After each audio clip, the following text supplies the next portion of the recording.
Hello and welcome to Mastering Trap Music, presented by the Blend Mastering Academy. This is the first of 10 videos in this series and acts as an introduction to the genre of trap, what to listen for when you are producing and mixing your tracks, and how to use reference tracks and master your tracks to sound like the pros. Firstly, I want to go over some of the characteristics of trap music. Tracks in this style usually are quite simple, consisting of under 4 key elements. 90% of the time, the track will be based around a very subby, bouncy 808 style kick drum. It will also usually consist of a very rhythmic and melodic, simplistic lead, such as a pluck, squeak, squeel, or cutup vocal.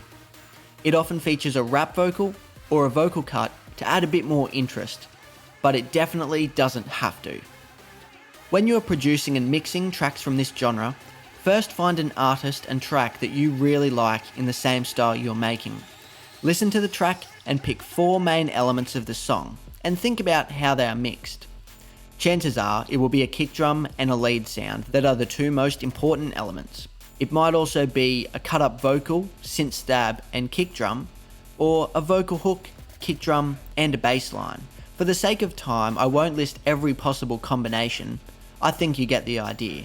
Find the most important elements of the mix, and make sure that when you are producing and mixing your track, that those elements sit at the same volume, around the same frequencies, in your track and in your reference track. Then ask yourself the following questions. Think about your sound design. What is going to be the main focus? Will it be a vocal, hook, or a lead synth? Or will it be a bass line or pitched kick with a melody? Will there only be one low-end element in the mix, for example, a pitched kick drum? If so, how can you get it sounding really fat across the whole bass spectrum? Perhaps you will need to use harmonic distortion on your low mids, for example. How will I get my lead synth to sit with the kick drum and other percussion elements that are in the mix?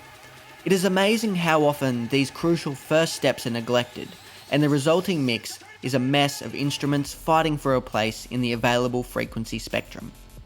I could talk for hours about this, but since this is a mastering tutorial series, I think we better start mastering.